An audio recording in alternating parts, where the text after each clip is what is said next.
donde los susurros del bambú se convierten en historias, y cada cuento es un puente dorado hacia el reino de los sueños. Bienvenido, viajero nocturno, a El Pergamino Mágico. Esta noche, las antiguas montañas de jade y los ríos de niebla de China nos esperan. Vamos a recorrer juntos caminos empedrados que pisaron emperadores y campesinos, donde los dragones danzan entre las nubes y los sabios encuentran la verdad en una simple taza de té. Son cuentos clásicos de China, relatos para dormir que nacieron hace siglos bajo farolillos de papel, historias relajantes que han viajado de generación en generación, llenas de sabiduría, magia y belleza. Cuentos tradicionales que hoy te acompañan en este viaje hacia el descanso profundo. Porque en el Pergamino Mágico, cada relato es una puerta que se abre despacio, y del otro lado te espera un mundo. Así que acomódate, respira, deja que tu cuerpo se hunda suavemente donde estés. Y cuéntame, ¿desde dónde me escuchas esta noche? ¿Qué hora es allí donde estás? Me gusta imaginar que, sin importar el lugar, compartimos este momento. Tú, yo y las voces ancestrales de China que vienen a visitarnos. La tejedora celestial y el pastor. Hace mucho, mucho tiempo, cuando el cielo y la tierra aún conversaban en susurros, existía un reino que no podías ver si mirabas hacia arriba durante el día, pero que brillaba cada noche como un manto de seda bordado con perlas. Era el reino celestial, donde vivían los dioses, los inmortales y las criaturas de luz.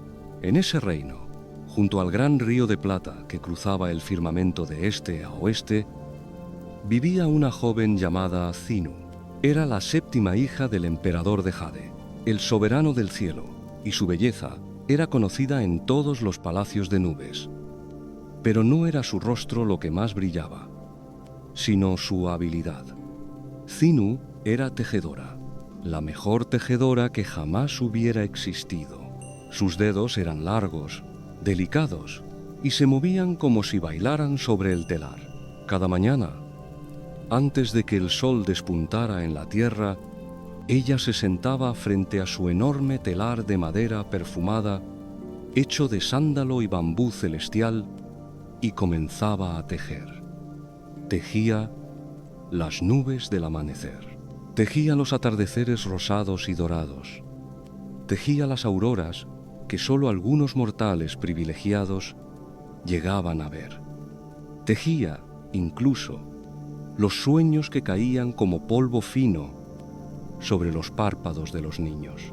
El sonido de su telar era rítmico, constante, como el latido del universo. Clac, clac, clac. Los hilos se entrelazaban, formando paisajes imposibles. Montañas que flotaban, ríos que cantaban, flores que nunca se marchitaban. Y mientras tejía, Chinu cantaba.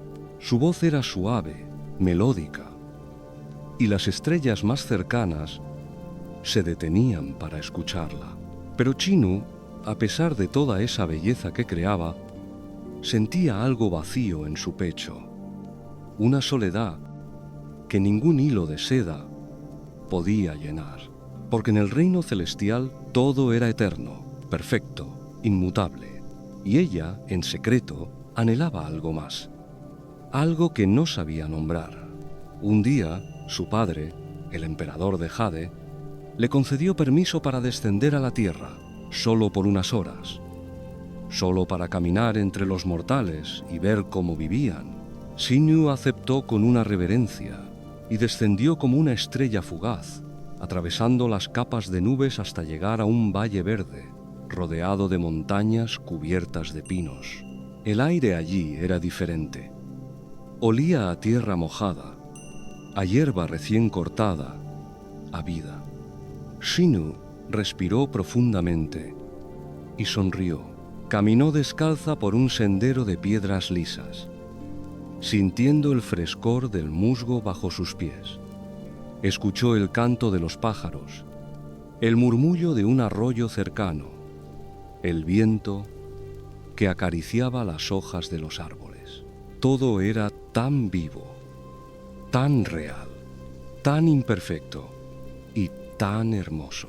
Mientras caminaba, llegó a la orilla de un río. El agua era cristalina y corría con suavidad entre las rocas. Chinú se arrodilló y metió las manos en el agua. Estaba fría, tan fría que le hizo reír. Nunca había sentido algo así. Y entonces lo vio. Al otro lado del río, en una pradera amplia donde pastaban búfalos de agua, había un joven. Era alto, de piel bronceada por el sol, y vestía ropas sencillas de algodón. Llevaba un sombrero de paja para protegerse del sol, y en su mano sostenía una vara de bambú con la que guiaba a los búfalos.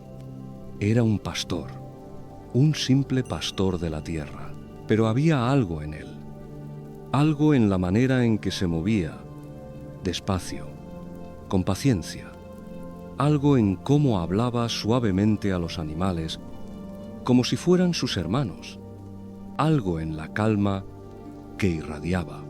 El joven levantó la vista y la vio. Sus ojos se encontraron, y en ese instante, Chinú sintió que algo en su interior se despertaba, como si un hilo invisible se hubiera tejido entre ellos dos, atravesando el río, el espacio, el tiempo. El joven se llamaba Niulang. Era huérfano. Había crecido solo, cuidando de los búfalos que heredó de su familia, viviendo en una pequeña cabaña de madera al pie de la montaña. No tenía riquezas, no tenía títulos. Solo tenía sus manos trabajadoras, su corazón noble y un viejo búfalo que lo acompañaba desde niño. Ese búfalo no era un animal común. Era, en realidad, un dios caído del cielo, castigado a vivir en forma de bestia. Pero Niulang nunca lo supo. Solo sabía que ese búfalo era su amigo, su compañero, su familia. Jinyu cruzó el río. No supo por qué. Solo supo que debía hacerlo. Y cuando llegó al otro lado, Niulang le ofreció su mano para ayudarla a subir la orilla. Sus dedos se tocaron, y fue como si el cielo y la tierra se unieran por primera vez. Hablaron. Hablaron durante horas. Niulang le contó sobre la vida en la tierra, sobre las estaciones, sobre cómo se siembra el arroz y cómo se espera la lluvia. Jinyu le contó sobre las nubes, sobre cómo se tejen los colores del cielo, sobre las estrellas que tienen nombre. Y mientras hablaban, el sol comenzó a descender, tiñendo el cielo de naranja, rosa, violeta.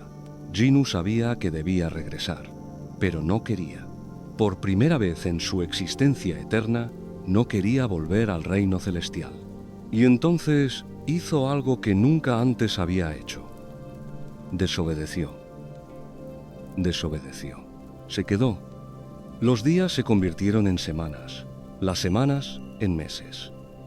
Chinú y Niulang se enamoraron.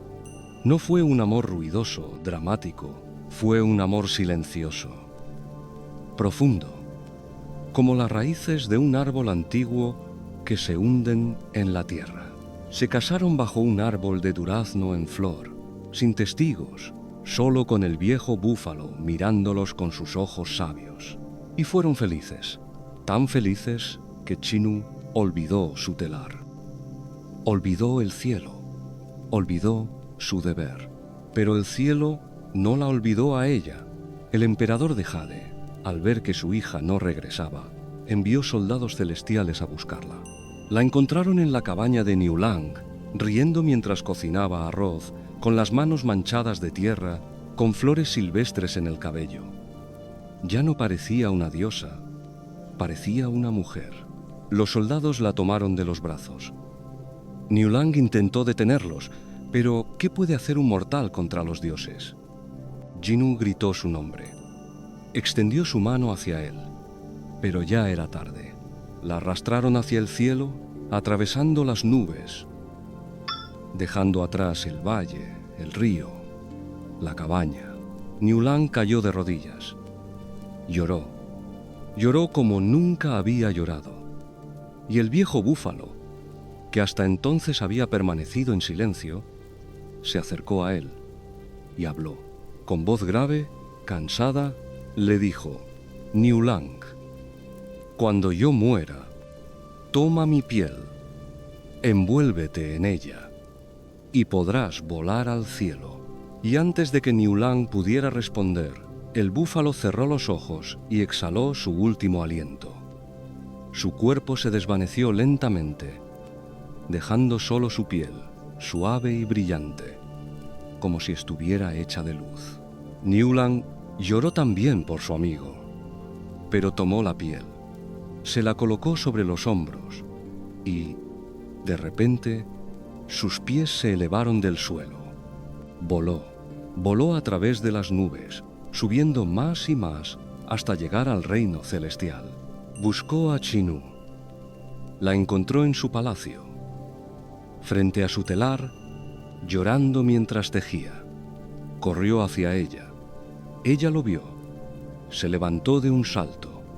Se abrazaron, pero el emperador de Jade, furioso al ver a un mortal en su reino, levantó su mano y de sus dedos salió un rayo de luz cegadora. Con ese rayo, trazó una línea en el cielo, una línea que se convirtió en un río, el río de plata, la Vía Láctea. Chinú quedó a un lado, Niulang al otro, separados por una corriente eterna de estrellas. Gritaron. Intentaron cruzar, pero la corriente era demasiado fuerte.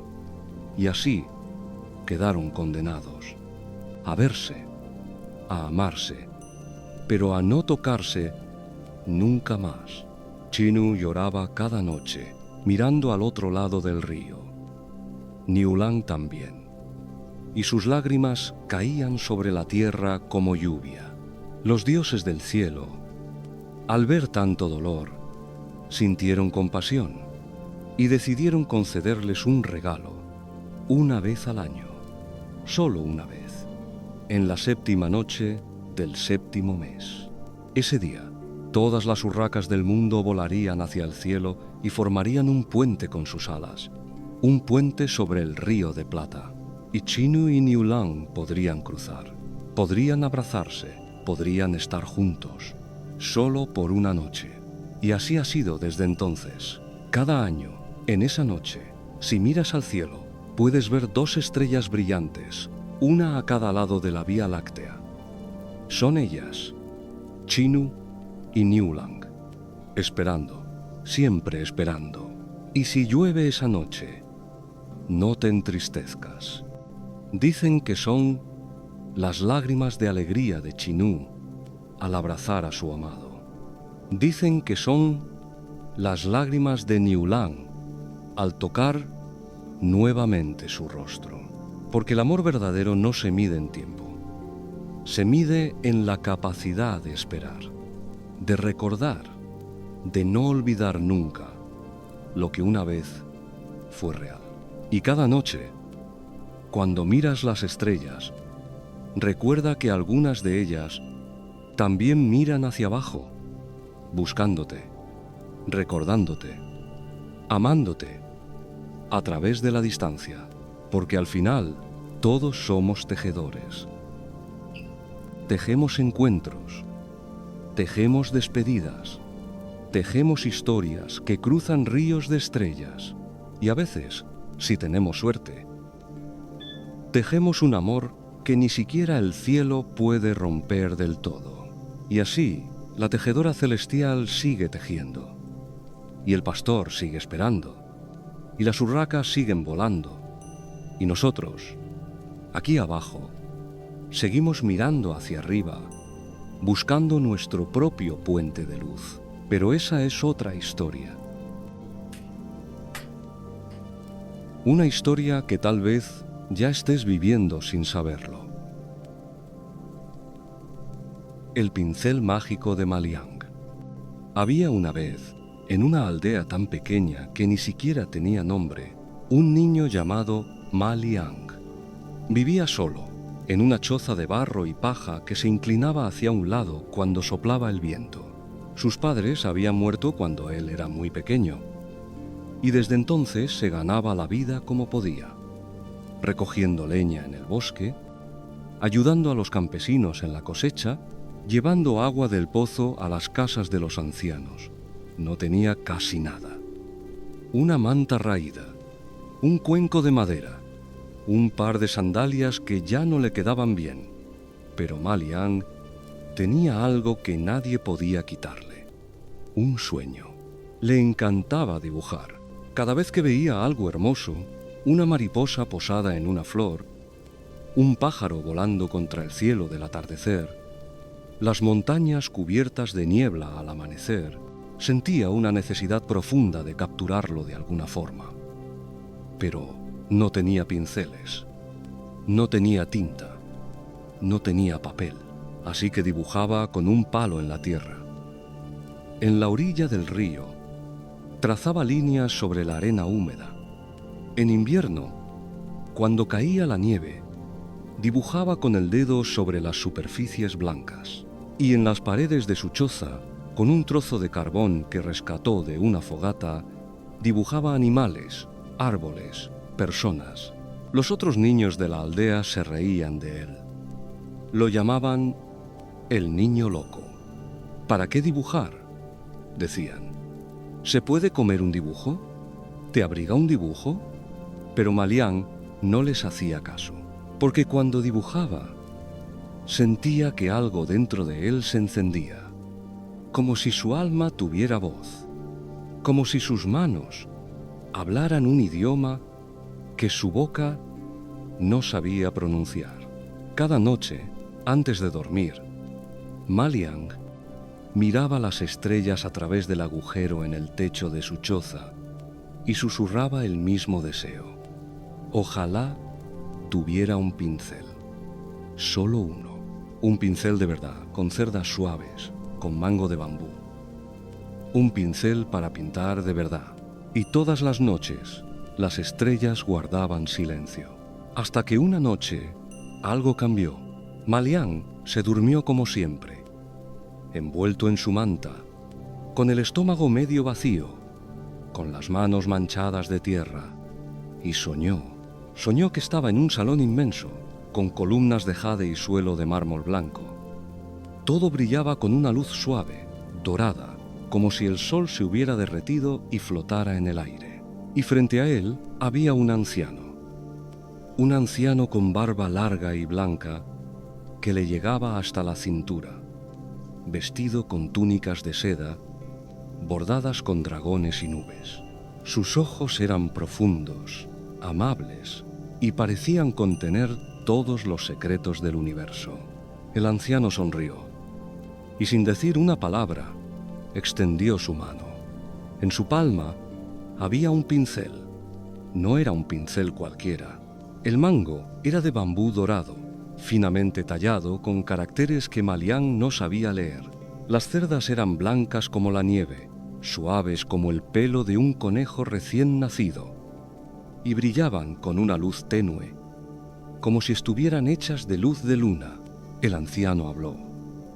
Su voz era como el viento entre los árboles, como el agua corriendo sobre las piedras.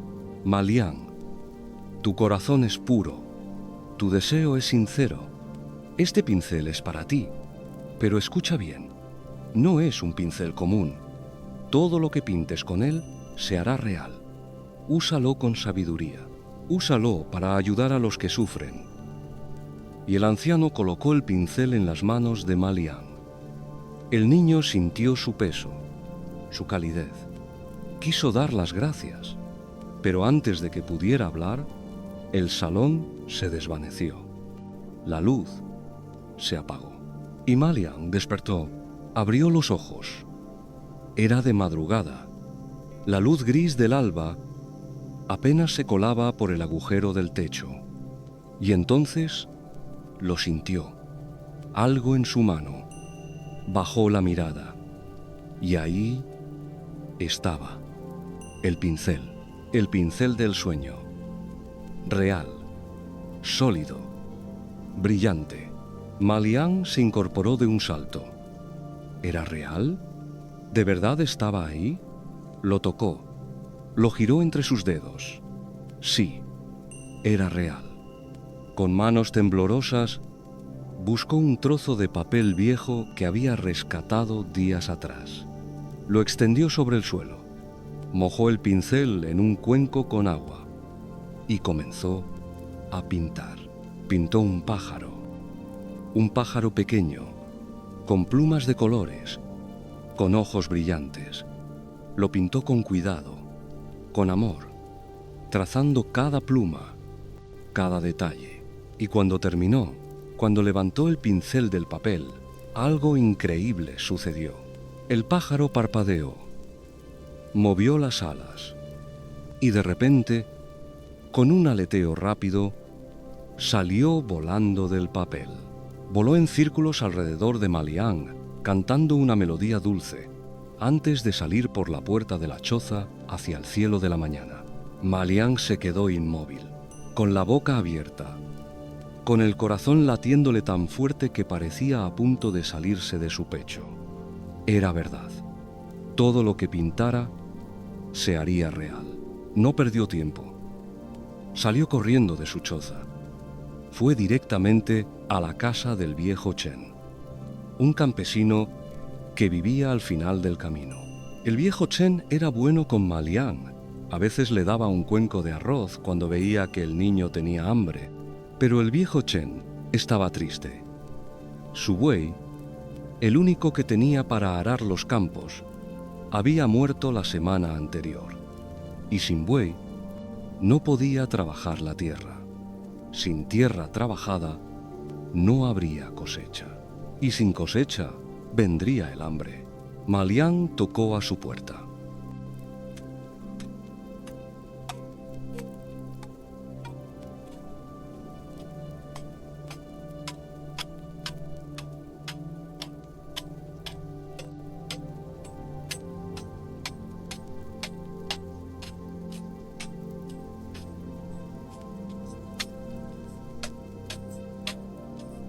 Señor Chen, vengo a ayudarlo. El anciano frunció el ceño, confundido. Pero Malián ya estaba sacando su pincel. Ahí mismo, en la pared de la casa, pintó un buey grande, fuerte, con cuernos curvos y ojos mansos. Lo pintó con tanto detalle que parecía que podías escuchar su respiración. Y cuando terminó, el buey salió de la pared. Literalmente, salió de la pared como si atravesara una cortina de agua. Se sacudió, mugió y se quedó ahí, pastando tranquilamente frente a la casa. El viejo Chen cayó de rodillas. Lloró. Lloró de alegría, de asombro, de gratitud. Y Malián, sin decir nada más, se fue. Así comenzó todo. Día tras día, Malián recorría la aldea pintando lo que la gente necesitaba. A la viuda que no tenía cómo calentar su casa, le pintó una estufa que desprendía un calor suave y constante. A los niños que pasaban hambre, les pintó cuencos de arroz humeante. A los pescadores que habían perdido sus redes, les pintó redes nuevas, fuertes, llenas de nudos perfectos. Nunca pintó para sí mismo. Nunca. Podría haber pintado oro, joyas, palacios, pero no lo hizo. Solo pintaba lo que los demás necesitaban, porque recordaba las palabras del anciano. Úsalo para ayudar a los que sufren. La fama de Malián comenzó a extenderse. De aldea en aldea, de pueblo en pueblo, corrió la voz. Hay un niño con un pincel mágico, un niño que pinta milagros. Y esa fama, como suele suceder, llegó a los oídos equivocados. El emperador de esa región era un hombre avaro, cruel, obsesionado con las riquezas. Cuando escuchó la historia del pincel mágico, sus ojos brillaron con codicia. envió a sus soldados a buscar a Ma Liang. Los soldados llegaron a la aldea una mañana, montados en caballos negros, con armaduras que relucían bajo el sol. Preguntaron por el niño del pincel. Los aldeanos, asustados, no tuvieron más remedio que señalar la choza de Ma Liang. Los soldados entraron. Encontraron a Ma Liang dibujando en el suelo, tranquilo, ajeno a todo. Lo tomaron de los brazos, le arrebataron el pincel y lo llevaron, a la fuerza, al palacio del emperador. El palacio era enorme, lleno de oro y jade, de tapices de seda y estatuas de bronce, pero todo se sentía frío, vacío, como si la riqueza hubiera absorbido todo el calor humano. El emperador estaba sentado en su trono, gordo, con ojos pequeños y fríos. Cuando vio a Ma Liang, sonrió, una sonrisa desagradable. Así que, tú eres el niño del pincel mágico. Ma Liang no respondió, solo miró al emperador con calma. Pinta para mí. Quiero montañas de oro. Quiero un jardín lleno de árboles de jade, con frutas de diamante. Quiero un dragón de oro que vuele sobre mi palacio. Ma Liang negó con la cabeza. No, el salón quedó en silencio. Nadie le decía que no al emperador. El emperador se puso rojo de furia. Gritó a sus soldados que encerraran a Ma Liang en las mazmorras, que lo dejaran sin comer hasta que aceptara pintar, que le quitaran el pincel y lo obligaran a obedecer. Pero cuando los soldados intentaron arrebatarle el pincel a Ma Liang, algo extraño sucedió. El pincel no se movió de su mano. Era como si estuviera pegado a su piel. Tiraron con fuerza. Nada. El pincel no se soltaba. Lo encerraron de todas formas. Lo metieron en una celda oscura, húmeda, sin ventanas, sin comida, sin agua. Pensaron que el hambre lo doblegaría, pero Ma Liang esperó y en la oscuridad pintó. Pintó una puerta en la pared de la celda. Una puerta de madera, con bisagras de hierro. Y cuando terminó, la puerta se hizo real. La abrió y salió. Corrió por los pasillos del palacio. Los soldados lo persiguieron, pero Ma Liang era rápido. Pintó un caballo blanco, veloz como el viento. Saltó sobre él y galopó hacia la salida. Pero el emperador no se iba a rendir tan fácilmente. Envió a todo su ejército tras Ma Liang. El niño cabalgó durante horas hasta llegar a la orilla del mar. Ya no podía seguir. Frente a él, el océano se extendía infinito, azul, imposible de cruzar. Detrás de él, escuchaba los cascos de los caballos del ejército acercándose. Ma Liang respiró hondo, mojó su pincel en el agua del mar y pintó. Pintó un barco grande, de madera resistente, con velas blancas. El barco apareció, flotando suavemente sobre las olas. Ma Liang subió, pero el barco no se movía. No había viento, así que pintó viento, pintó líneas curvas, invisibles, que empujaban las velas, y el barco comenzó a deslizarse, alejándose de la costa. El emperador llegó justo a tiempo para ver a Ma Liang alejarse. Furioso, gritó: «Pinta un barco para mí también. Pinta un barco, o te arrepentirás». Ma Liang, desde la distancia, lo escuchó y pensó por un momento.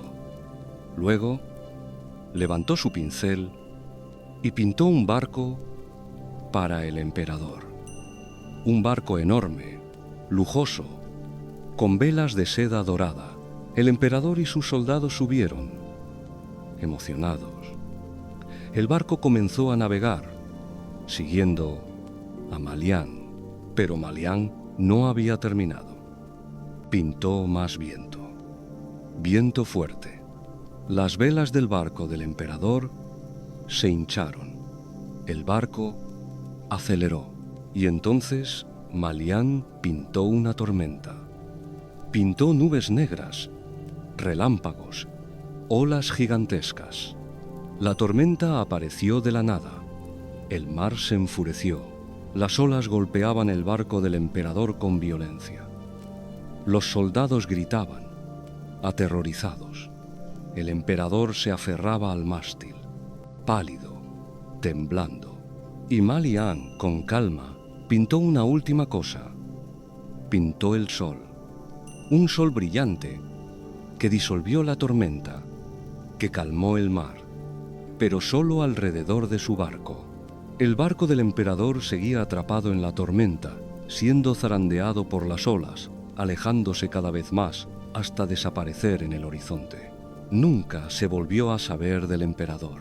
Malián regresó a su aldea, pero ya no era el mismo niño pobre que vivía en una choza. La gente lo recibió como a un héroe. Le construyeron una casa. Le ofrecieron comida, ropa, todo lo que necesitara. Pero Malián seguía siendo el mismo. Seguía pintando para los que necesitaban. Seguía compartiendo. Seguía ayudando. Y el pincel mágico nunca lo abandonó. Porque el anciano del sueño sabía algo que el emperador jamás entendió. La magia no vive en el pincel, vive en el corazón que lo usa. Y así, Malián pintó felicidad, pintó esperanza, pintó un mundo mejor, un trazo a la vez.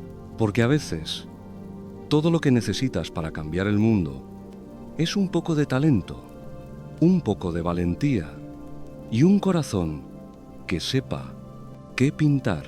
Y tú, que escuchas esta historia, quizás también tienes un pincel mágico. Quizás no es de bambú y cerdas blancas. Quizás es tu voz, tus manos, tus acciones. Pero si lo usas para ayudar, para crear, para dar, entonces también tú estás pintando milagros. Y eso es algo que ningún emperador, ninguna tormenta, ninguna oscuridad puede arrebatarte jamás. El pescador y el dragón del río amarillo. En tiempos antiguos, cuando los dragones aún caminaban entre los hombres y el cielo escuchaba las plegarias de los humildes, existía un río. No era un río cualquiera, era el río amarillo. El gran río que atravesaba las tierras de China como una serpiente dorada, llevando vida a los campos, agua a los sedientos, historias a los que sabían escuchar. Junto a ese río, en una aldea tan pobre que sus casas parecían a punto de deshacerse con cada lluvia, vivía un pescador llamado Li Wei. Era un hombre sencillo, de manos callosas y espalda encorvada por los años de trabajo. Su barca era vieja, remendada tantas veces que ya no se sabía cuál era la madera original y cuál los parches. Sus redes estaban desgastadas, llenas de nudos que él mismo había vuelto a atar con paciencia infinita. Li Wei no era rico. Nunca lo había sido. Cada día salía antes del amanecer, cuando el cielo aún era de un gris plateado y la niebla flotaba sobre el agua como fantasmas danzantes. Remaba hasta el centro del río, lanzaba sus redes y esperaba. A veces pescaba lo suficiente para comer, a veces pescaba lo suficiente para vender un poco en el mercado, y a veces, cuando la fortuna le daba la espalda, no pescaba nada. Pero Li Wei nunca se quejaba. Vivía solo, sin familia, sin más compañía que el río y los pájaros que volaban sobre su superficie.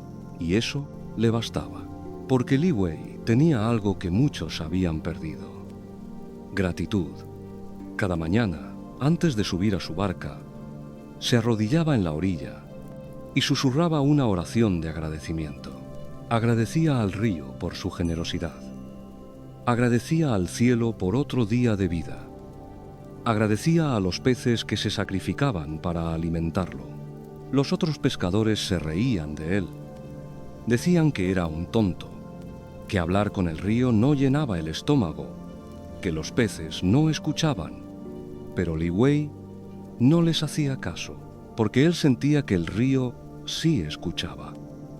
Sentía su presencia, su aliento, su alma. Una mañana, justo cuando el sol comenzaba a asomarse por el horizonte, tiñendo el cielo de naranja y oro, Li Wei lanzó sus redes como siempre. Esperó. Sintió el tirón familiar.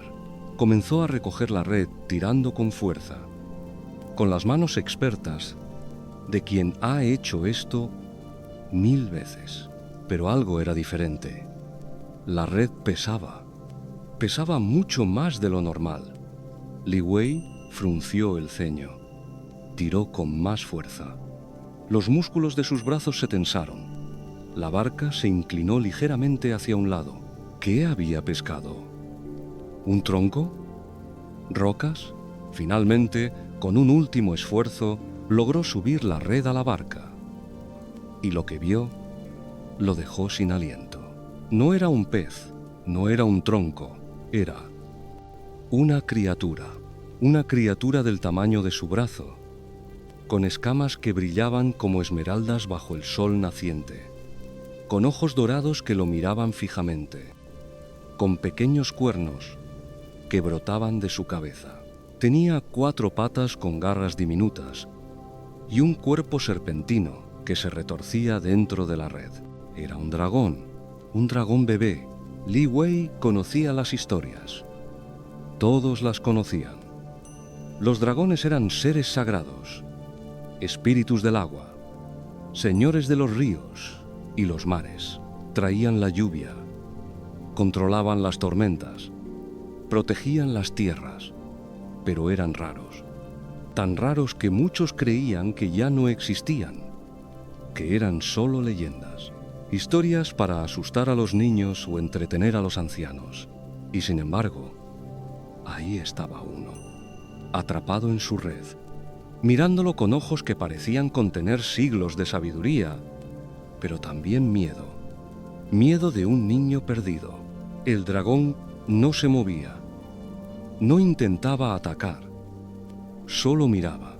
Y Li Wei, sin pensarlo 2 veces, sin siquiera considerar lo que podría significar tener un dragón, cuánto podría valer, cuánto poder podría otorgarle, hizo lo único que su corazón le dictaba. Con cuidado, con manos temblorosas, comenzó a deshacer la red. Liberó cada escama atrapada entre los nudos, y cuando el dragón quedó libre, lo sostuvo entre sus manos por un momento. Era cálido, vibraba ligeramente, como si un pequeño sol latiera dentro de él. Vuelve a casa, pequeño.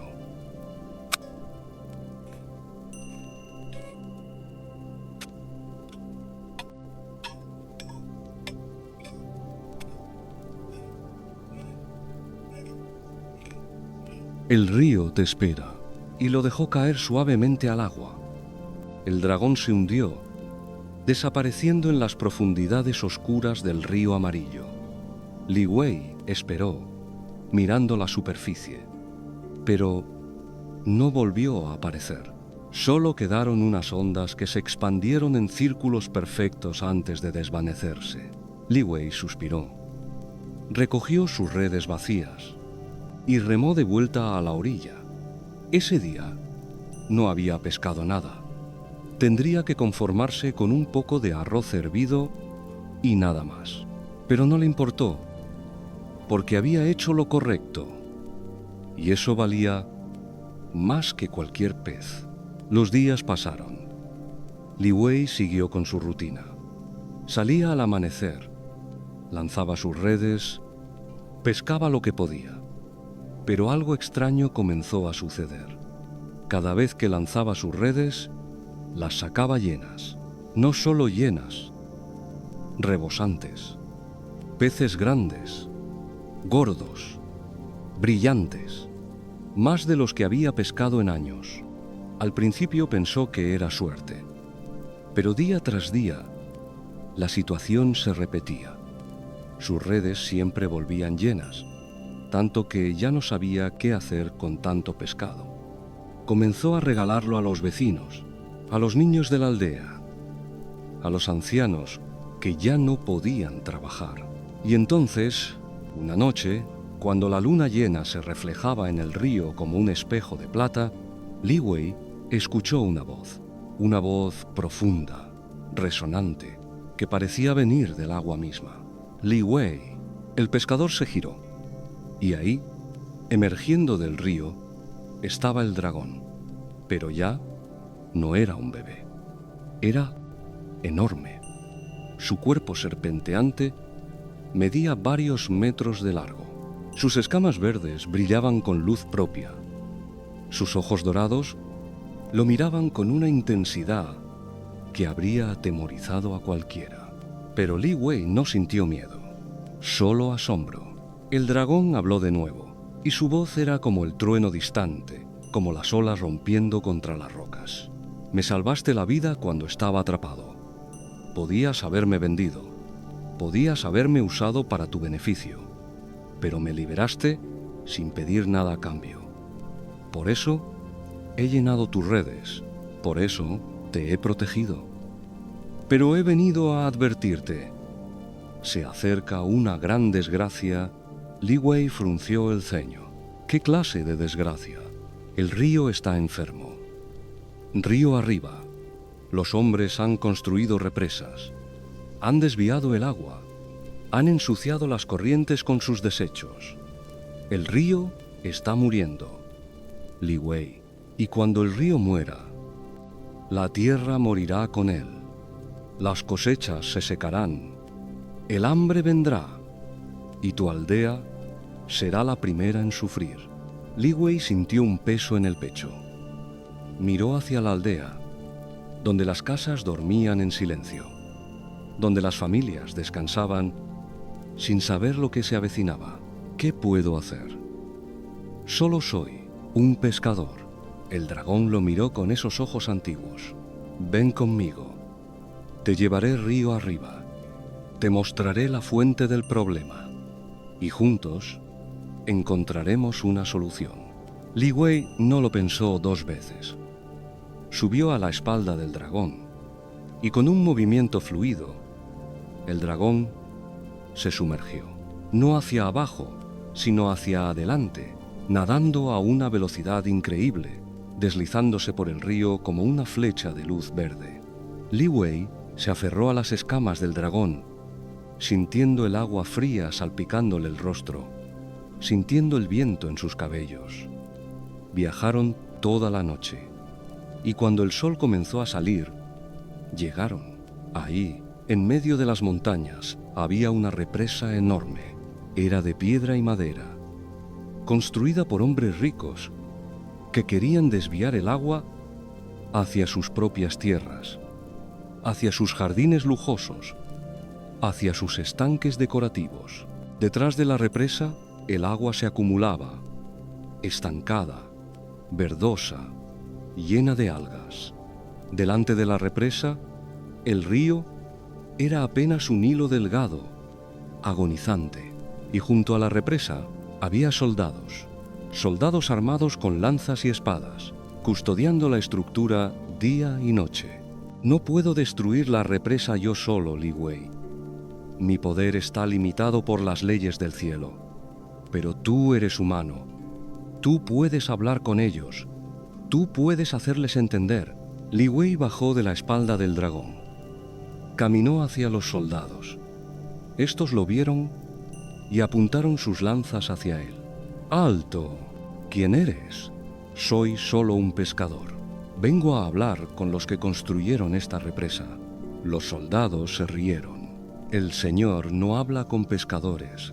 Entonces dígale que un dragón lo acompaña. Los soldados miraron hacia el río. Y ahí, flotando en la superficie, estaba el dragón. Su presencia era imposible de ignorar. Los soldados palidecieron, se miraron entre sí, y uno de ellos corrió hacia el campamento cercano. Minutos después, apareció un hombre gordo, vestido con sedas caras, con anillos en todos los dedos. Era el terrateniente, el dueño de las tierras de alrededor, el que había ordenado construir la represa. Miró a Li Wei con desprecio. Luego miró al dragón, y su rostro se puso gris. ¿Qué quieres? Li Wei habló con voz firme, sin miedo. Esta represa está matando el río, y cuando el río muera, las aldeas río abajo morirán también. Te pido, por favor, que la destruyas, que dejes fluir el agua. El terrateniente resopló. ¿Y por qué debería hacerlo? Esta agua es mía. La necesito para mis tierras. El agua no es de nadie. El agua es del cielo. Es de la tierra. Es de todos. No me digas qué hacer, pescador. Vete antes de que ordene a mis soldados que te arresten. Li Wei no se movió, y el dragón desde el río habló. Su voz retumbó como un trueno. Si no destruyes la represa, yo la destruiré, y con ella destruiré todo lo que has construido. Tus jardines, tus estanques, tu riqueza, lo arrastraré todo con el río. El terrateniente tembló, miró al dragón, miró a Li Wei, y finalmente, con la voz quebrada por el miedo, asintió. Está bien, está bien. Destruyan la represa. Los soldados, bajo las órdenes del terrateniente, comenzaron a desmantelar la estructura, piedra por piedra, viga por viga. Y cuando finalmente la última piedra cayó, el agua comenzó a fluir. Al principio fue un hilo, luego un torrente, y finalmente un río rugiente, poderoso, lleno de vida. El agua corrió libre, llevándose las algas, limpiando el cauce, devolviendo la vida. Li Wei sonrió. El dragón emergió del agua y se colocó a su lado. Gracias, Li Wei. Has salvado el río, y con él has salvado a tu aldea. No fui yo solo, fuiste tú quien me mostró el camino. El dragón inclinó su enorme cabeza. Los humanos y los dragones no estamos tan separados como creen. Ambos dependemos del agua. Ambos dependemos de la tierra. Somos hermanos, Li Wei, y los hermanos se ayudan. Y con esas palabras, el dragón se sumergió de nuevo en el río. Pero antes de desaparecer, se giró una última vez. Cuando me necesites, llama mi nombre al río. Y vendré. Li Wei nunca supo cuál era su nombre, pero no importó, porque nunca tuvo que llamarlo. El río volvió a la vida. Las cosechas crecieron, la aldea prosperó, y Li Wei siguió pescando, día tras día, agradeciendo al río, agradeciendo al cielo, agradeciendo al pequeño dragón que una vez liberó sin pedir nada a cambio, porque a veces los actos más pequeños de bondad generan las olas más grandes de cambio, y a veces todo lo que el mundo necesita es que alguien sea valiente suficiente para hacer lo correcto, incluso cuando nadie está mirando. Y el río sigue fluyendo, y el dragón sigue nadando, y la bondad sigue viviendo en los corazones de aquellos que saben escuchar. El leñador y la doncella de la luna. Hace mucho tiempo, cuando las montañas aún guardaban secretos que los hombres habían olvidado cómo descifrar, vivía un leñador llamado Wu Gang. Era un hombre joven, fuerte, de brazos musculosos, acostumbrados al peso del hacha, de manos curtidas por el roce constante de la madera. Vivía en una pequeña cabaña al pie de la montaña más alta de la región. Una montaña tan empinada que su cima se perdía entre las nubes. Wu Gang pasaba sus días cortando árboles, no por placer, no por ambición, sino porque era lo único que sabía hacer. Su padre había sido leñador, su abuelo también. Era el oficio de su familia. el oficio que corría por sus venas como la savia corre por los troncos. Cada mañana, antes de que el sol se levantara completamente, Wu Gang tomaba su hacha, se la colgaba al hombro y subía por los senderos empinados de la montaña. El aire allí era frío, limpio, y olía a pino y tierra húmeda. Los árboles crecían altos, rectos, orgullosos, y Wu Gang los talaba con respeto, eligiendo solo los que ya estaban viejos, los que ya habían vivido su tiempo. Pero Wu Gang era un hombre solitario. No tenía esposa, no tenía hijos, no tenía amigos cercanos. Los aldeanos del pueblo más cercano lo consideraban extraño, demasiado silencioso, demasiado distante. Pasaba tanto tiempo en la montaña que algunos decían que ya no sabía cómo hablar con las personas, que prefería la compañía de los árboles. Y quizás tenían razón, porque Wu Gang sí hablaba con los árboles. Antes de cortar uno, colocaba su mano sobre el tronco y susurraba una disculpa. Le agradecía por su madera, por su sombra, por su existencia. Y luego, solo entonces, levantaba su hacha. Una noche, después de un día largo de trabajo, Wu Gang bajó de la montaña más tarde de lo habitual. El sol ya se había ocultado completamente y la luna había tomado su lugar en el cielo. Era luna llena, una luna enorme, redonda, tan brillante que parecía que podrías estirar la mano y tocarla. Wu Gang se detuvo en un claro del bosque para descansar. Se sentó sobre un tronco caído, dejó su hacha a un lado y miró hacia arriba. La luna lo miraba de vuelta y por un momento Wu Gang sintió algo extraño, una especie de nostalgia, como si la luna le recordara algo que había perdido hace mucho tiempo, o quizás algo que nunca había tenido. Cerró los ojos, respiró profundamente y entonces escuchó algo, una voz suave, melódica, que cantaba. Era una canción que no conocía, en un idioma que no entendía, pero que de alguna manera le llegaba al alma. Era la canción más triste y más hermosa que había escuchado jamás. Abrió los ojos, miró a su alrededor. ¿De dónde venía? Se levantó, siguió el sonido, caminó entre los árboles, sorteando raíces, apartando ramas, hasta llegar a un pequeño arroyo que bajaba por la ladera de la montaña. Y ahí, sentada sobre una piedra lisa junto al agua, había una mujer. No era una mujer común. Wu Gang lo supo inmediatamente. Su piel era tan pálida que parecía brillar con luz propia. Su cabello era largo, negro como la noche, y caía sobre sus hombros como una cascada de seda. Vestía túnicas blancas, tan blancas que parecían hechas de luz de luna tejida, y sus ojos eran profundos, del color del cielo nocturno, llenos de estrellas. Cantaba mirando la luna, y en su voz había una tristeza tan profunda que Wu Gang sintió que su propio corazón se encogía.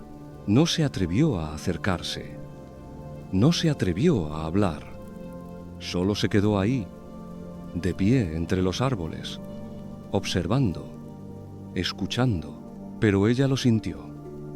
Dejó de cantar.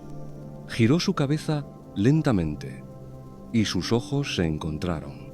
Por un largo momento, ninguno dijo nada. Solo se miraron.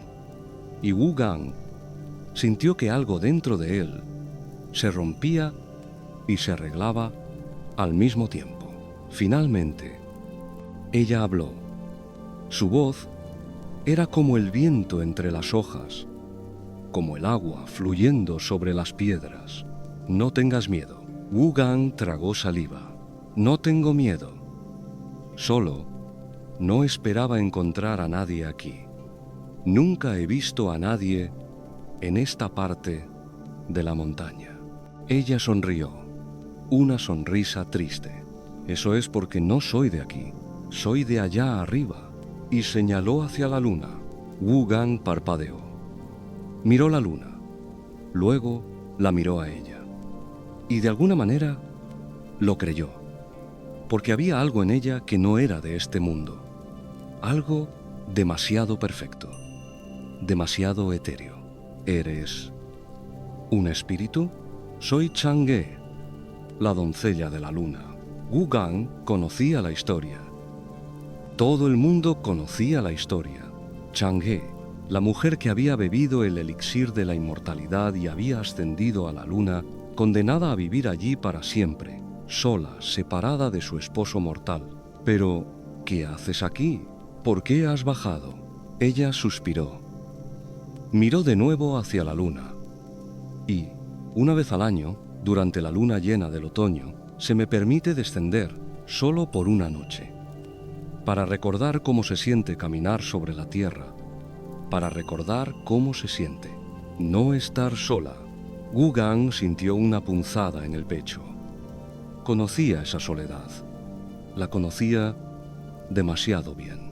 Entiendo. Ella lo miró con curiosidad. ¿De verdad? Sí.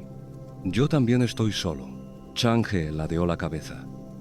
Y luego hizo algo que Wu Gang no esperaba. Se levantó de la piedra y caminó hacia él. Se detuvo a pocos pasos, tan cerca que Wu Gang podía ver las pequeñas motas de luz que danzaban en sus ojos. ¿Me acompañarías esta noche? Solo por esta noche, para que ninguno de los dos esté solo. Wu Gang asintió. No podía hablar, solo asintió. Y así caminaron juntos por la montaña. Ella le contó sobre la luna, sobre el palacio de jade donde vivía, sobre el conejo que la acompañaba, machacando hierbas para hacer el elixir de la inmortalidad, sobre las noches infinitas mirando hacia la tierra, recordando su vida mortal. Wu Gang le contó sobre los árboles, sobre cómo cada uno tenía su propia personalidad, sobre el sonido que hacía el hacha al hundirse en la madera, sobre el olor del aserrín fresco, sobre el silencio de la montaña. Hablaron durante horas, y mientras hablaban, la luna se movía lentamente por el cielo, marcando el paso del tiempo. Llegaron a un árbol enorme, un árbol antiguo, con un tronco tan ancho que harían falta 10 hombres tomados de la mano para rodearlo. Sus ramas se extendían como brazos que abrazaban el cielo. Chang'e tocó el tronco con reverencia. Este árbol ha visto siglos pasar. Ha visto imperios levantarse y caer. Ha visto guerras y paces, amor y pérdida. Wu Gang asintió. Es el árbol más viejo de la montaña. Nunca lo cortaría. Es sagrado. Ella lo miró. Y en sus ojos había algo nuevo, algo cálido. Tienes un buen corazón, Wu Gang. Se sentaron bajo el árbol. El tiempo pasaba y Wu Gang no quería que terminara. Quería que esa noche durara para siempre, porque por primera vez en años no se sentía solo. Pero Chang'e miraba la luna con creciente preocupación. La luna estaba descendiendo. El amanecer se acercaba. Pronto tendré que irme, Wu Gang. No, quédate, por favor. Ella negó con la cabeza y lágrimas comenzaron a brillar en sus ojos. No puedo. Si no regreso antes del amanecer, estaré atrapada aquí. Y si estoy atrapada aquí, los dioses me castigarán. A mí y a ti. No me importa, pero a mí sí. No quiero que sufras por mi culpa. Wu Gang tomó su mano. Era fría, pero suave. tan suave como la seda. Entonces volveré a verte. El próximo año, aquí mismo, te esperaré. Ella sonrió entre lágrimas. ¿De verdad me esperarías? Esperaría 1000 años si fuera necesario. Chang'e se inclinó y besó suavemente la frente de Wu Gang. Fue un beso breve, delicado, pero Wu Gang sintió que algo en su interior se iluminaba, como si una estrella hubiera caído dentro de su pecho. Entonces nos veremos de nuevo, Wu Gang, te lo prometo. Y antes de que él pudiera responder, ella se alejó, caminó hacia el claro, levantó sus brazos y comenzó a elevarse, literalmente, a elevarse, flotando suavemente hacia el cielo, hacia la luna que la esperaba. Wu Gang corrió tras ella, extendió su mano, pero no pudo alcanzarla. Solo pudo verla subir, subir, hasta convertirse en un punto brillante que se fundió con la luz de la luna, y luego se quedó solo de nuevo. Pero esta vez, la soledad era diferente, porque ahora tenía algo, tenía una promesa, tenía esperanza. Así que Wu Gang esperó. Durante un año completo, trabajó, vivió, respiró, contando los días hasta la próxima luna llena de otoño. Y cuando esa noche llegó, subió a la montaña, fue al árbol antiguo y esperó. Y ella vino. Chang'e descendió de nuevo y se encontraron bajo el mismo árbol y hablaron durante toda la noche, como viejos amigos que se reencuentran después de una larga separación. Y así fue año tras año.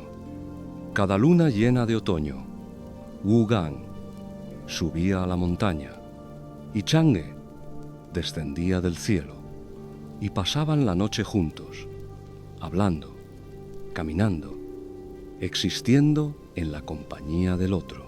Nunca pudieron estar juntos de verdad, nunca pudieron tener una vida normal, pero tenían esas noches, y esas noches eran suficientes.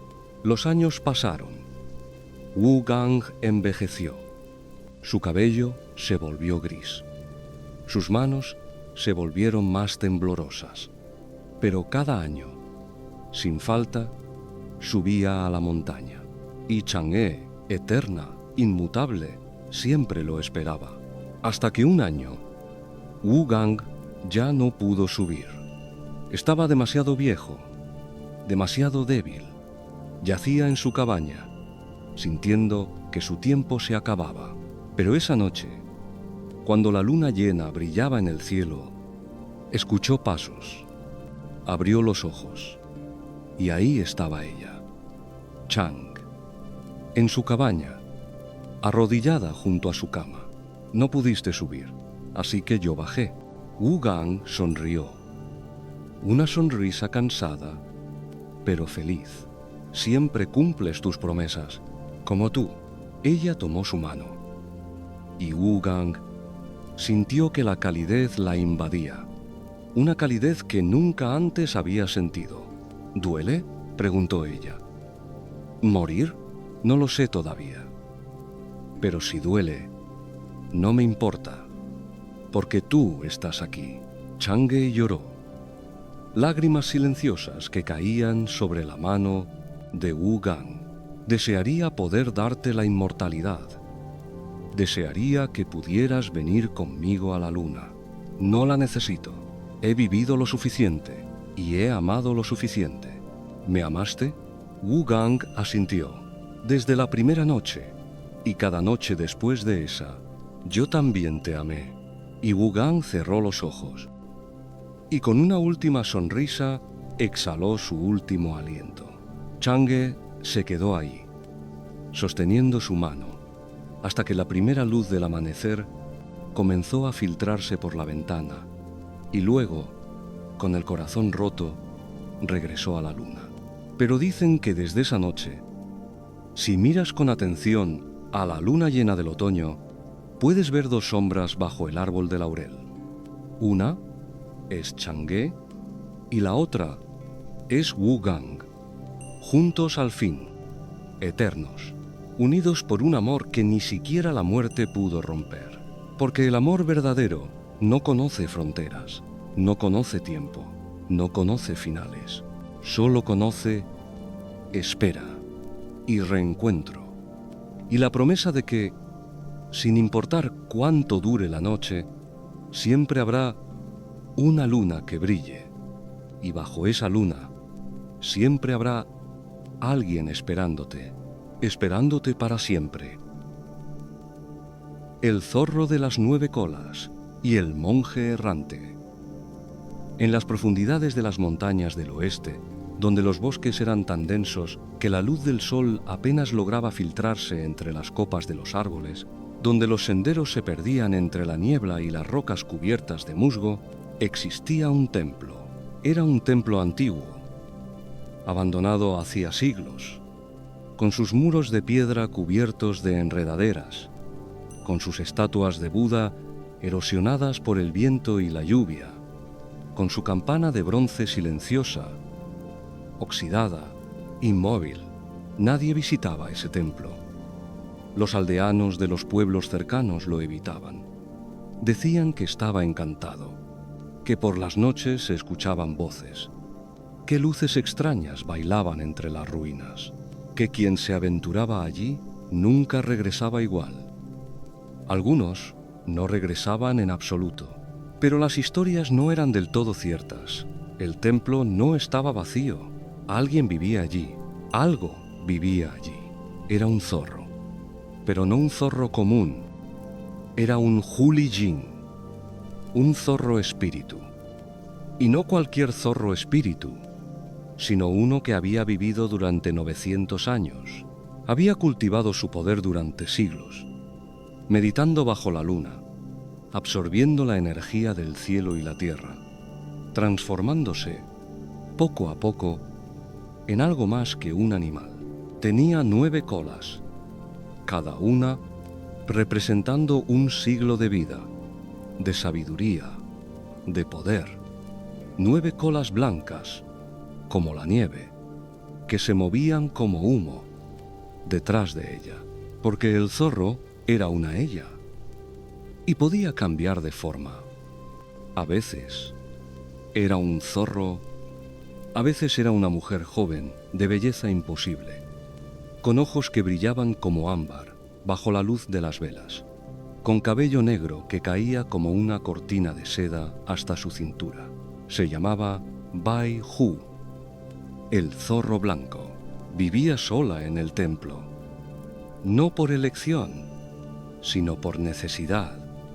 Los humanos la temían, los otros espíritus la envidiaban, los monjes la consideraban un demonio, así que se había retirado a ese lugar olvidado, donde podía existir en paz, lejos de las miradas, lejos del juicio. Pasaba sus días meditando, leyendo los sutras antiguos que quedaban en el templo, escritos en rollos amarillentos que se deshacían al tacto, practicando su magia. Y por las noches, cuando la luna brillaba alta, salía a caminar por el bosque en su forma de zorro, sintiendo el viento en su pelaje, escuchando los sonidos nocturnos, recordando lo que era ser libre. Pero Bai Hu estaba cansada, cansada de la soledad, cansada de la inmortalidad, porque vivir para siempre no es una bendición cuando no tienes a nadie con quien compartir esa eternidad. Una tarde, mientras meditaba en el salón principal del templo, escuchó pasos humanos, pesados, lentos. Se acercaban por el sendero de piedra que llevaba a la entrada. Bai Hu frunció el ceño. Hacía años que nadie se acercaba al templo. Se transformó en su forma de zorro, pequeña, discreta, y se escondió detrás de una estatua de Buda, observando. La puerta del templo, que colgaba de una sola bisagra, Se abrió con un crujido y entró un hombre. Era un monje. Llevaba túnicas grises, raídas, manchadas de polvo del camino. Un sombrero de paja colgaba de su espalda. En su mano sostenía un bastón de bambú. Su rostro estaba curtido por el sol, con arrugas alrededor de los ojos que hablaban de años de sonrisas y preocupaciones. Tenía la cabeza rapada y sus ojos eran oscuros, profundos, pero amables. El monje miró a su alrededor. Vio las ruinas, las estatuas rotas, las hojas secas acumuladas en las esquinas. Y en lugar de irse, como Bai Hu esperaba, hizo algo extraño. Sonrió. ¡Ah! ¡Qué lugar tan hermoso! Perfecto para pasar la noche.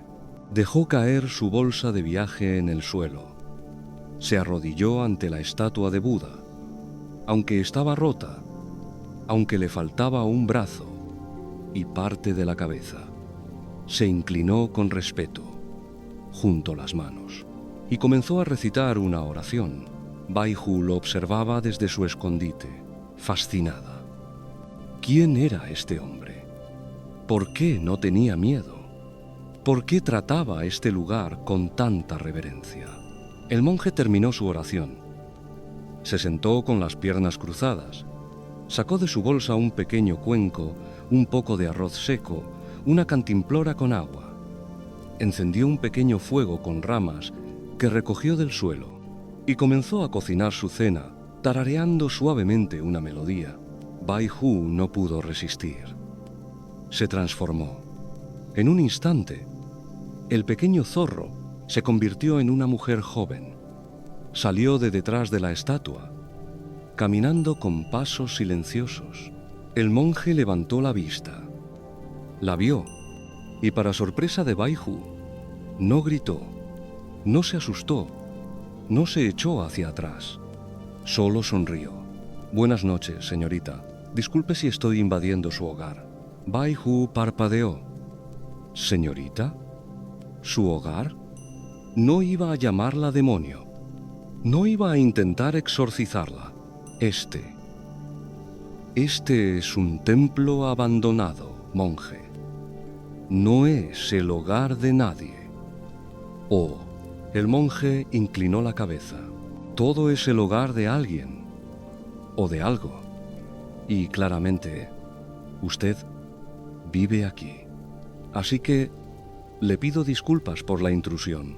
Bai Hu no supo qué decir. Se quedó ahí, de pie, mirándolo. El monje señaló el arroz que estaba cocinando. ¿Ha cenado?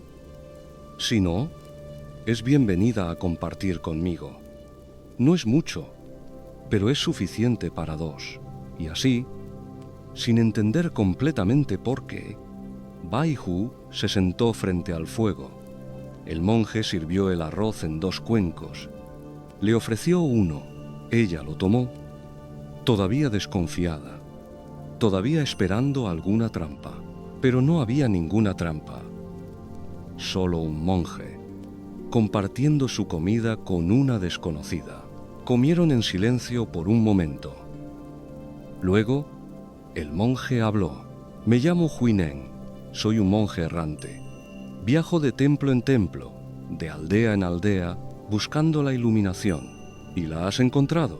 Huineng se rió. Una risa genuina, cálida. No, pero sigo buscando. ¿Y tú?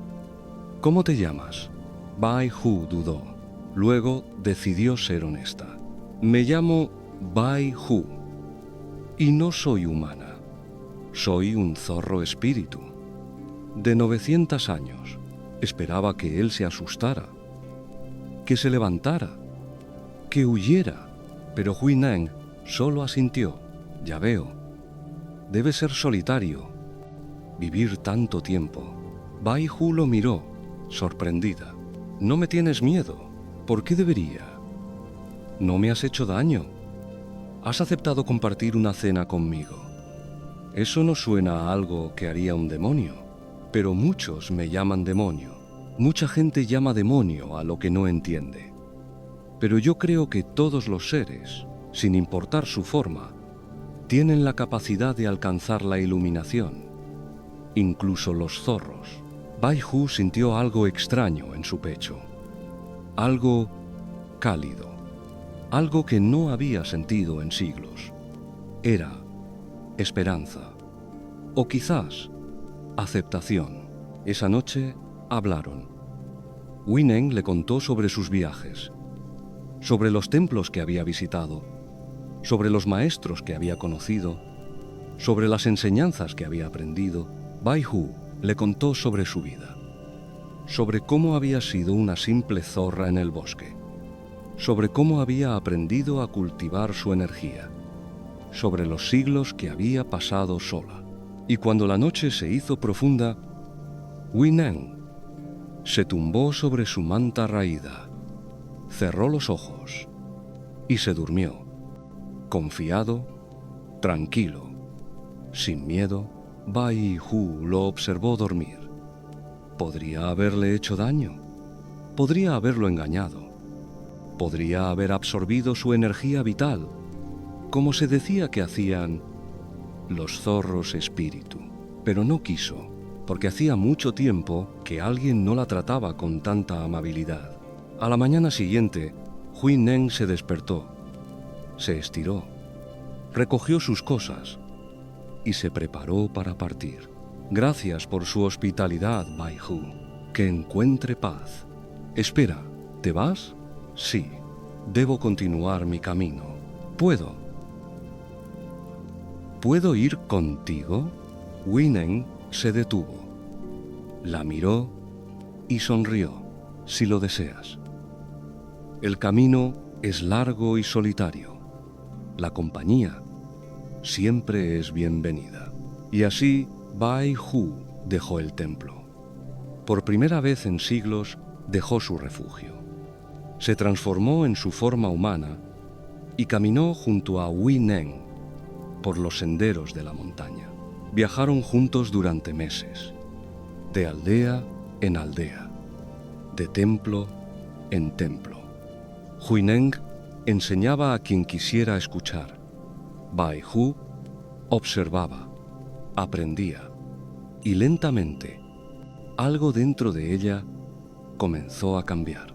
Comenzó a entender las enseñanzas de Buda que Huineng compartía, sobre la compasión, sobre el desapego, sobre la naturaleza del sufrimiento, y comenzó a aplicarlas en su propia vida. Dejó de alimentarse de la energía de otros seres. Dejó de usar su magia para engañar o manipular. Comenzó a ayudar. Cuando llegaban a una aldea donde había enfermos, usaba su conocimiento de las hierbas para curarlos. Cuando encontraban viajeros perdidos, los guiaba de vuelta al camino. Cuando veían animales heridos, los sanaba, y con cada acto de bondad, sintió que sus colas, que antes brillaban con un poder oscuro, comenzaban a brillar con una luz diferente, una luz más pura, más cálida. Un día, mientras descansaban junto a un río, Huineng le preguntó: Bai Hu, ¿por qué me sigues? Eres poderosa, eres inmortal, podrías hacer lo que quisieras. ¿Por qué elegir este camino difícil? Bai Hu miró el agua que fluía, porque durante 900 años he vivido buscando poder, buscando conocimiento, buscando la inmortalidad. Y ahora que lo tengo todo, me di cuenta de que no tengo nada. Estaba vacía, pero contigo aprendí que la verdadera riqueza no está en lo que tienes, sino en lo que das. Y quiero seguir aprendiendo eso. Huineng sonrió y colocó una mano sobre su hombro. Entonces ya estás en el camino hacia la iluminación, Bai Hu. Pasaron los años. Huineng envejeció. Su espalda se encorvó. Sus pasos se hicieron más lentos. Pero Bai Hu permaneció a su lado, inmutable, eterna, hasta que un día Huineng se detuvo en medio del camino. Miró a su alrededor. Vio un árbol antiguo, con raíces gruesas que se hundían profundamente en la tierra. Aquí es donde termina mi viaje, Baihu. ¿Qué quieres decir? Mi cuerpo está cansado. Mi tiempo ha llegado. Pero no estoy triste. He vivido bien. He aprendido mucho. Y he tenido la compañía de una amiga maravillosa. Baihu sintió lágrimas en sus ojos, lágrimas que no había derramado en siglos. No quiero que te vayas. Todos debemos irnos eventualmente. Pero nuestras acciones, nuestras enseñanzas, nuestro amor, esos permanecen. Huineng se sentó bajo el árbol, cerró los ojos y con una última sonrisa exhaló su último aliento. Baihu se quedó ahí, sosteniendo su mano, llorando. No sabía cuánto tiempo pasó. Solo sabía que había perdido al único amigo verdadero que había tenido en 900 años. Pero entonces sintió algo. Una calidez que irradiaba desde su pecho. Miró hacia abajo y vio que sus 9 colas estaban brillando. Brillando con una luz dorada, pura, intensa. Y de repente entendió. Huineng no se había ido realmente. Sus enseñanzas vivían en ella. Su bondad vivía en ella. Su espíritu vivía en ella. Baihu se levantó. Enterró el cuerpo de Huineng bajo el árbol. Plantó flores alrededor. Y luego continuó caminando. Continuó el camino que habían comenzado juntos. Viajó durante siglos más, ayudando, enseñando, compartiendo lo que había aprendido, y con cada vida que tocaba, con cada corazón que sanaba, sus colas brillaban más intensamente. Hasta que un día, al cumplir 1000 años, algo extraordinario sucedió. Sus 9 colas se fusionaron en una sola, una cola hecha de luz pura, y su forma cambió. Ya no era un zorro, ya no era una mujer, era algo más, algo entre ambos mundos, un ser iluminado. Había alcanzado lo que Huineng había buscado toda su vida, y lo había alcanzado no a través del poder, no a través del conocimiento, sino a través de la compasión, a través del servicio, a través del amor. Y ahora, dicen los que caminan por las montañas del oeste, que a veces ven una luz dorada entre los árboles, una luz que guía a los perdidos, una luz que consuela a los solitarios, una luz que recuerda a todos que no importa cuánto tiempo vivas, lo que importa es cómo eliges vivir. Y esa luz es Baihu, el zorro blanco, que encontró su camino, que encontró su propósito, que encontró la iluminación en el lugar menos esperado, en la amistad de un monje errante que la vio no como un demonio, sino como un alma buscando la luz. Y quizás tú también, que escuchas esta historia, eres como Baihu, buscando, caminando, tratando de encontrar tu camino. Y quizás, solo quizás, ya lo has encontrado. Porque la iluminación no está al final del camino. Está en cada paso que das con compasión, en cada mano que extiendes con bondad, en cada corazón que tocas con amor. Y eso es verdadera magia. La campana del templo y el sacrificio de una madre. Hace muchos siglos, cuando los emperadores todavía creían que los dioses caminaban entre las nubes y que cada montaña guardaba un espíritu, existía una ciudad llamada Luoyang. Era una ciudad grande, próspera, con mercados llenos de sedas y especias, con palacios de techos curvos decorados con dragones dorados, con jardines donde florecían los cerezos en primavera. En el centro de esa ciudad, en la colina más alta, se levantaba un templo, el Templo del Cielo. Era el templo más importante de toda la región, donde los monjes rezaban por la prosperidad del pueblo, donde los fieles encendían incienso y dejaban ofrendas, donde las ceremonias sagradas se celebraban bajo la mirada de las estatuas de Buda cubiertas de pan de oro. Pero el templo tenía un problema. No tenía campana. Ahora bien, un templo sin campana es como un cuerpo sin corazón. La campana marca el ritmo de las oraciones, anuncia el amanecer y el atardecer, llama a los fieles, aleja a los espíritus malignos. Una campana es esencial. Y el templo del cielo, siendo el más importante, necesitaba la campana más grande, más hermosa, más poderosa que jamás se hubiera creado. Así que el emperador emitió un decreto. Ordenó a los mejores artesanos del reino que fundieran una campana. No una campana cualquiera, una campana tan grande que su sonido pudiera escucharse en toda la ciudad, tan hermosa que hiciera llorar a quien la viera, tan perfecta que los dioses mismos bajaran del cielo para admirarla. Los artesanos se reunieron, discutieron, planificaron y finalmente comenzaron el trabajo. Construyeron un horno gigantesco, reunieron toneladas de bronce, el mejor bronce que pudieron encontrar. Añadieron oro para que brillara, añadieron plata para que cantara con pureza, y durante semanas alimentaron el fuego del horno hasta que el metal se derritió, convirtiéndose en un río líquido, ardiente, que brillaba como el sol. Cuando llegó el momento, vertieron el metal fundido en el molde. El molde tenía la forma de una campana enorme, con dragones tallados en relieve, con caracteres sagrados, con diseños que contaban historias de los cielos.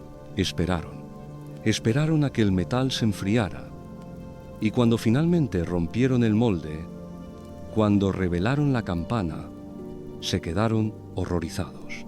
La campana estaba agrietada. Grandes grietas recorrían su superficie. El metal no se había fusionado correctamente. Era inútil. Si la golpeaban, no sonaría. Solo se rompería en pedazos. El maestro artesano, un hombre llamado Kuan Yu, cayó de rodillas. Había fracasado, y el emperador no perdonaba los fracasos. Pero el emperador, aunque furioso, le dio otra oportunidad, una última oportunidad. Si fallaba de nuevo, perdería su cabeza. Kuan Yu reunió a sus hombres, volvieron a fundir el metal. Esta vez añadieron más oro, más plata, ajustaron la temperatura del horno, dijeron oraciones, quemaron incienso, hicieron todo lo que estaba en su poder. Y cuando vertieron el metal fundido en el molde por segunda vez, esperaron con el corazón en la garganta. Pasaron los días, rompieron el molde, y de nuevo la campana estaba agrietada, peor que antes. Kuan Yu lloró. Sus hombres temblaron. Sabían lo que vendría. El emperador enviaría a sus ejecutores, pero antes de que eso sucediera, Kuan Yu decidió intentarlo una última vez, sin el permiso del emperador, sin decirle a nadie, porque si iba a morir de todas formas, al menos moriría intentándolo. Kuan Yu tenía una hija, su única hija. Se llamaba Kuan. Era una joven de 18 años, delgada, de ojos oscuros y profundos, con cabello que llevaba recogido en un moño simple. No era especialmente hermosa según los estándares de la corte. No vestía sedas caras, no llevaba joyas, pero tenía algo más valioso. Tenía un corazón puro. Amaba a su padre más que a nada en el mundo. Desde que su madre había muerto años atrás, era solo ella y su padre. Vivían en una casa pequeña, cerca del taller. Y cada noche, Kuan le llevaba té a su padre mientras trabajaba. Le preparaba la cena. le escuchaba hablar sobre sus proyectos, sus sueños, sus miedos. Cuando vio a su padre destrozado por el fracaso, cuando vio las lágrimas en sus ojos, sintió que su propio corazón se rompía. «Padre, ¿qué harás? Intentaré una vez más, Quan, aunque sea en secreto, aunque sea inútil. Y si vuelves a fracasar», Kuan Yu no respondió. No hacía falta. Quan pasó esa noche sin dormir, pensando, recordando. Había escuchado historias antiguas que las ancianas contaban junto al fuego, historias sobre campanas sagradas. Y había una historia en particular que resonaba en su mente. Decía que para que una campana fuera verdaderamente perfecta, para que su sonido pudiera tocar los corazones de los hombres y los dioses, necesitaba un sacrificio de sangre pura, de vida pura, de amor puro. Quan se levantó de su cama, caminó hacia el templo cercano, se arrodilló ante la estatua de Wanjin, la diosa de la compasión, y oró con cada fibra de su ser. Si mi vida puede salvar a mi padre, tómala. Si mi sangre puede perfeccionar la campana, derrámala. No pido nada a cambio, solo que mi padre viva. La estatua no respondió, pero Quan sintió una paz extraña invadir su corazón, como si su oración hubiera sido escuchada. Al día siguiente, Quan Yu preparó el horno una vez más. Sus manos temblaban, sus ojos estaban rojos de tanto llorar, pero no se rindió. Fundió el metal, añadió todos los ingredientes y esperó a que alcanzara la temperatura perfecta. Quan llegó al taller. Vestía su mejor túnica, blanca como la nieve. Había soltado su cabello, que caía sobre sus hombros como una cascada negra. En sus manos llevaba un ramo de flores de loto. «Padre, he venido a despedirme». Quan Yu la miró, confundido. «¿Despedirte? ¿A dónde vas?» «A un lugar donde puedo ayudarte». Y antes de que él pudiera responder, antes de que pudiera entender, Quan corrió hacia el horno, hacia el metal fundido que brillaba con un calor infernal. Quan, no. Pero era demasiado tarde. Quan saltó. Su cuerpo se sumergió en el metal líquido y en un instante desapareció, consumida por el fuego, convertida en parte de la campana. Quan Yu gritó, corrió hacia el horno, trató de alcanzarla, pero sus hombres lo sujetaron. No podían dejar que se arrojara también. El maestro artesano cayó al suelo, llorando, aullando su dolor. Su hija, su única hija, se había sacrificado por él, por una campana, pero el proceso no podía detenerse. El metal ya estaba vertido en el molde, solo quedaba esperar. Pasaron los días y Quan Yu no salió de su casa. No comió, no durmió, solo lloró. Lloró hasta que no le quedaron lágrimas. Sus hombres rompieron el molde sin él, y cuando vieron la campana, se quedaron sin palabras. Era perfecta, absolutamente perfecta, sin grietas, sin imperfecciones. El bronce brillaba con un tono dorado, cálido, casi vivo. Los dragones tallados parecían moverse bajo la luz. Y cuando la golpearon suavemente con un martillo, el sonido que produjo fue el sonido más hermoso que jamás habían escuchado. Era profundo, resonante, pero también suave, como el canto de 1000 voces al unísono, como el suspiro del viento entre los árboles, como el llanto de una madre acunando a su hijo. El sonido viajó por toda la ciudad, y todos los que lo escucharon se detuvieron, cerraron los ojos sintieron algo en sus pechos, una calidez, una paz, una tristeza dulce. Llevaron la campana al templo del cielo.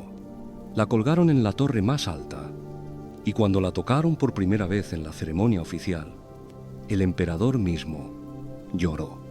Lloró sin saber por qué, porque el sonido de la campana llevaba en él el amor de Kuan, el sacrificio de Kuan, el alma de Kuan.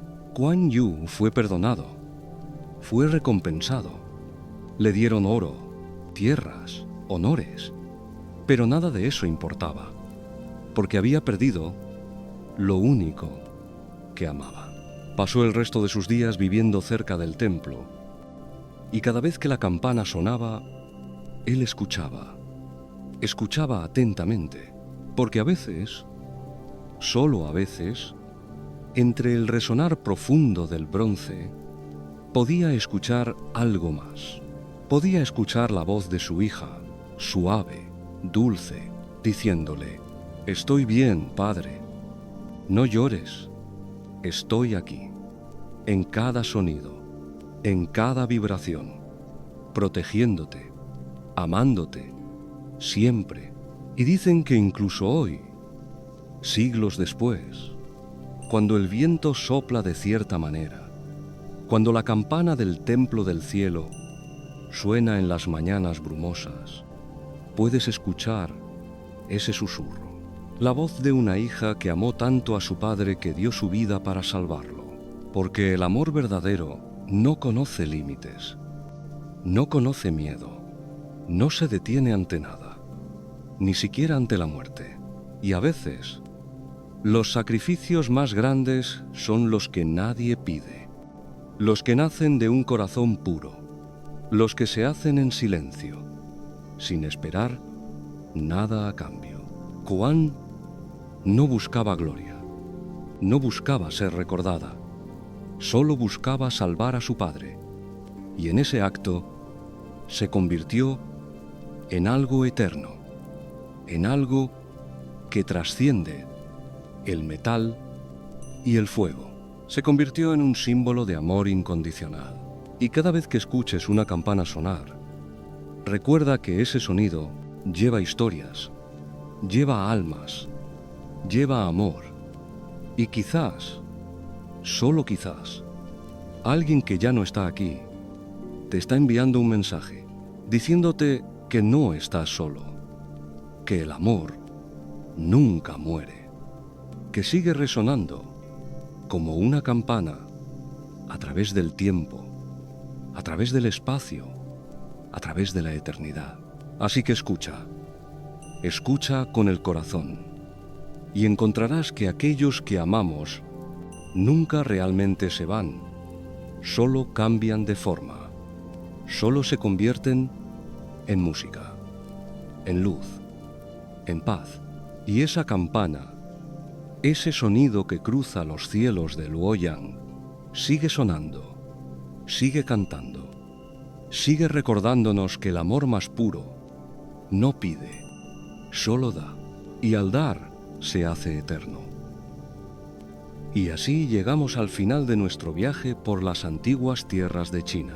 Hemos caminado juntos por montañas cubiertas de niebla, hemos navegado ríos que brillaban como plata bajo la luna, hemos conocido a tejedoras celestiales y pastores pacientes, a niños con pinceles mágicos y pescadores humildes, a zorros inmortales y monjes sabios, a dragones poderosos y campanas que cantan con voces de amor eterno. Cada una de estas historias nació hace siglos, en un tiempo donde el mundo aún creía en la magia, donde lo imposible era solo otra forma de lo posible. Pero si escuchas con atención, si miras más allá de los dragones y los espíritus, encontrarás algo más, algo que trasciende el tiempo y el espacio. Encontrarás verdades universales. Xinu y Niulang nos recuerdan que el amor verdadero no se mide en tiempo compartido, sino en la capacidad de esperar, de recordar, de mantener viva la llama, incluso cuando un río de estrellas nos separa. Nos enseñan que algunos amores valen cada momento de espera, cada lágrima derramada, cada noche mirando al cielo, con esperanza. Malian nos muestra que la verdadera magia no está en lo que tenemos, sino en cómo lo usamos. Que un don, sin importar cuán poderoso sea, solo tiene valor cuando se usa para ayudar a otros. Que la bondad es el pincel más mágico de todos, capaz de pintar un mundo mejor, un trazo a la vez. El pescador Li Wei y el dragón del río amarillo nos enseñan que la compasión no espera recompensas, que un acto de bondad, por pequeño que parezca, puede crear olas que cambian el curso de ríos enteros, que todos somos parte del mismo tejido, humanos y espíritus, mortales e inmortales, y que cuando ayudamos a uno, nos ayudamos a todos. Wu Gan y Chang'e nos susurran que la soledad no es una condena permanente, que incluso en la eternidad más fría podemos encontrar calidez, que el amor no necesita ser perfecto para ser verdadero, que a veces una noche al año es suficiente, que la espera, cuando se hace con amor, se convierte en su propia forma de belleza. Bai Hu y Hui Neng nos muestran que la iluminación no se encuentra en el poder ni en la inmortalidad, sino en la capacidad de ver la bondad en los demás, incluso cuando el mundo te ha llamado demonio. Que todos, sin importar nuestra forma o nuestro pasado, podemos cambiar. Que la compasión es el camino más corto hacia la paz. Y Kuan, con su sacrificio silencioso, nos recuerda que el amor más puro no pide reconocimiento, no busca gloria, solo da, se entrega completamente, sin condiciones, sin miedo, y en ese dar se hace eterno, resonando como una campana a través de los siglos. Estas historias son diferentes, sí, nacieron en una cultura lejana, en un tiempo lejano, pero hablan de cosas que todos conocemos, del amor y la pérdida, de la esperanza y la desesperación, de la bondad y el sacrificio, de la soledad y la conexión, de la búsqueda de algo más grande que nosotros mismos. Y quizás, solo quizás, tú también eres parte de una de estas historias. Quizás eres como la tejedora celestial, esperando pacientemente a alguien al otro lado de un río invisible. Quizás eres como el niño del pincel, usando tus dones para crear belleza en el mundo. Quizás eres como el pescador, mostrando compasión cuando nadie está mirando. Quizás eres como el leñador, esperando bajo un árbol antiguo. Quizás eres como el zorro, buscando tu camino hacia la luz. O quizás eres como Kuan, amando tan profundamente que estás dispuesto a darlo todo. Sea cual sea tu historia, recuerda esto. No estás solo en tu viaje. Estas historias antiguas te acompañan. Los espíritus de aquellos que vinieron antes te acompañan. Y todos nosotros, todos los que hemos escuchado estas palabras esta noche, estamos conectados por hilos invisibles, tejidos en el telar del tiempo. Así que, cuando la noche sea oscura, cuando el camino sea difícil, cuando sientas que estás solo, recuerda estas historias. Recuerda que incluso las estrellas separadas por la Vía Láctea siguen brillando, que los pinceles mágicos existen en cada mano dispuesta a ayudar, que los ríos siguen fluyendo, llevando vida, que las lunas siguen brillando, esperando, que los caminos siguen extendiéndose, llamándonos, y que las campanas siguen sonando, cantando canciones de amor que nunca muere. Gracias por acompañarme en este viaje a través del pergamino mágico. Si aún estás despierto, si estas palabras te han acompañado hasta este momento, te invito a que regreses. Cada semana abrimos un nuevo pergamino, desenrollamos nuevas historias que acarician el alma, que te llevan a lugares donde los sueños y la realidad se encuentran. Suscríbete, acompáñanos y juntos seguiremos viajando por mundos donde todo es posible, donde la magia vive en los corazones puros, donde las historias nunca terminan realmente, solo esperan ser contadas de nuevo. Uvenan, buenas noches.